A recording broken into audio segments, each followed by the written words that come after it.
ආයුබෝවන් පින්බර දවසක් ඔයාලට මම කලින් කරපු ඒලයින් ගවම වීඩියෝ එක ඔයාලා බලන්න ඇති මට සබ්ස්ක්‍රයිබ් කරපු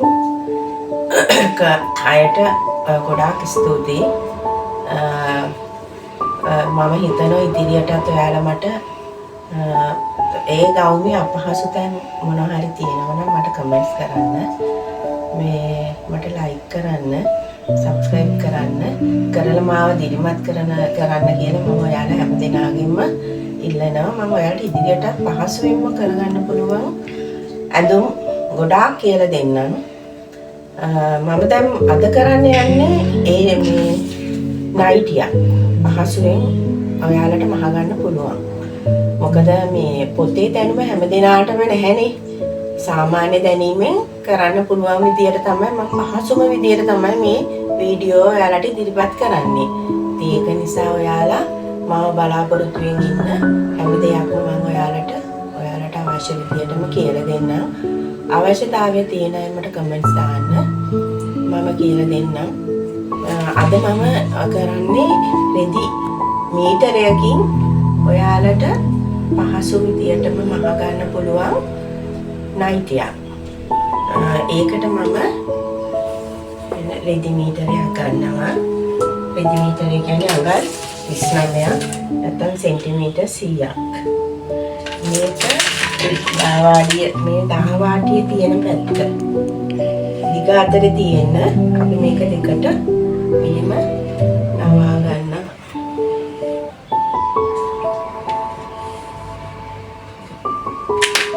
ඊට පස්සේ සාමාන්‍යයෙන් දැන් මම අද මේ ඇඳගෙන ඉන්නේ ගවුම ඒ ලයින් ගවුම මෙන්න මේ විදිහට තමයි මම ඔයාලට කලින් ගවුමත් කියලා දුන්නේ පහසුවට ඉස්සරහට ආත් නැතුව මේ ඇඟේ ගානට මහ ගන්න පුළුවන් ඒ ලයින් ගවුමක් තමයි මම ඔයාලට කලින් කියලා දුන්නේ මම ඔයාලට මිමි ගන්න හැටි කියන්නම් මගේ විදිහටම එතකොට ඔයාලට තමන්ගේ මිම්ම තමන්ටම ගන්න පුළුවන් සාමාන්‍යයෙන් යෝග් එකක් උරහිසේ ඉඳන් යෝග් කුස හොදටම තිබුණාම ඇති අඟල් 7ක ප්‍රමාණය උස ඊට පස්සේ අපි නයිටිය සාමාන්‍යයෙන් අපේ දණේ හිසට පොඩ්ඩක් පහතට ගන්නවා නම් අඟල් 41ක ප්‍රමාණය හෝ 40 තිබුණත් ඒකටම ප්‍රමාණවත්.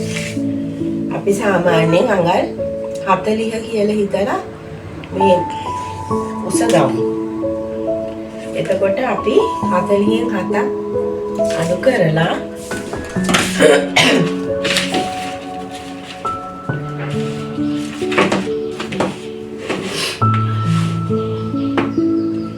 උස 40ක්.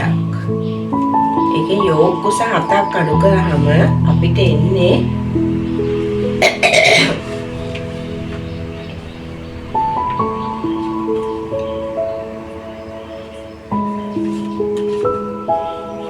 උස 33ක්.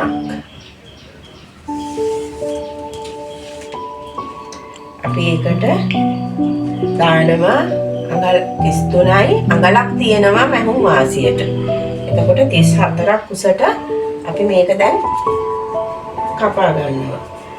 ඊට වැඩි උස ආයතන ඉන්නවනම් අඟල් 35කට උනත් ගත්තත් කමක් නැහැ. මෙතන අපි 4ක් විතර තුනහම ඇති හොඳටම මේ උරපටියට අපිට අඟල් 4ක් උස තියුණාම ඇති. ඒක නිසා ඊටු ටික අපි නයිටියට උසට ගන්න. දැන් අපි පටිය මේ අඟල් 4කට කපා ගන්නවා.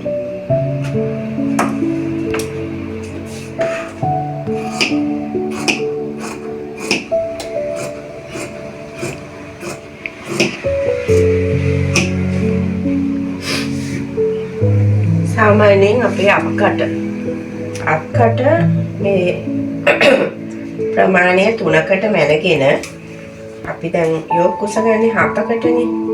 ඒක අපි මේ පැත්තට නවලා අඟල් 10ක ප්‍රමාණයට තියෙන විදියට අක්කට කර්ව් කරලා කපා ගන්න.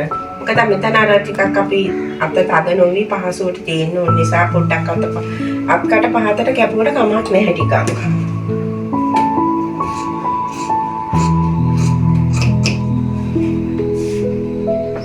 කට්මාක් එකක් දාගන්න රෙඩි කරනකොට පටියට අල්ලන්න පහසු නිසා.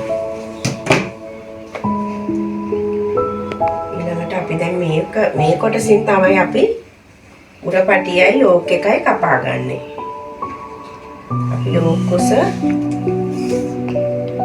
අඟල් 7ක්නේ තිබ්බේ 7ක් කියන්නේ 14යි. මෙතන අඟල දෙපැත්තට තියවහම අඟල් 16කට වගේ පටිය දිග කපා ගන්න. මෙහොම වාසිය අඟල තියලා. මේ තමයි මෙතෙන්ට එන උර පටිය. උර පටිය. ඊට පස්සේ දැන් අපිට අවශ්‍ය වෙනවා පොඩි යෝක් එකක්. මෙතෙන්ට එන යෝක් එක. ඒක සාමාන්‍යයෙන් අපේ යෝක් පනන 10ක විතර ප්‍රමාණය තුනම හොඳටම ප්‍රයෝජනවත්. අපි 10ක පනල 10ක්. 10කට උරපටිය කපා ගමු දෙපැත්තෙන් අඟල් භාගේ මෙහොම වාසිය තියලා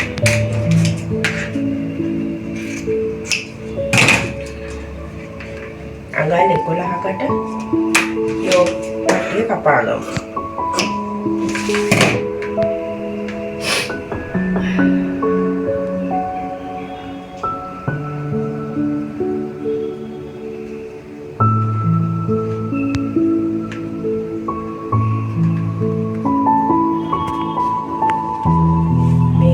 දෙකට නවල මෙතනින් පොඩි කට් මාක් එකක් දාගන්න.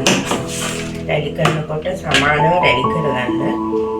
ඊට පස්සේ අපි මෙතනින් පොඩ්ඩක් අඟල් කාලක විතර ප්‍රමාණය පොඩ්ඩක් මෙහෙම හැඩයට කර්ව් කරගමු. එතකොට අර මෙතන හැඩයක් එනවනේ. අනේ හැඩේ එන ප්‍රමාණයට මේ විදියට යෝක් එක කපා ගමු. ඉතින් ආවනේ මෙන්න මේ විදියට තමයි මේ නයිටිය උරපටියත් එක්ක ඔහොම ඔයාලට වහගන්න පුළුවන් වෙන්නේ. ඉතින් සුබ දවසක් හැම දිනාටම. නැවත ඔයාලගෙට තවත් වීඩියෝවක් ෂෝට් එක වගේ වීඩියෝවක් අරගෙන මම නැවත එන්නම්. ඔයාලා මට ලයික් කරන්න, කමෙන්ට්ස් දාන්න, සබ්ස්ක්‍රයිබ් කරන්න කියලා මම ඔයාලගෙන් ඉල්ලලා ඔයාලගෙන් මම අදට සමු ගන්නවා. නැවත හමු වෙමු.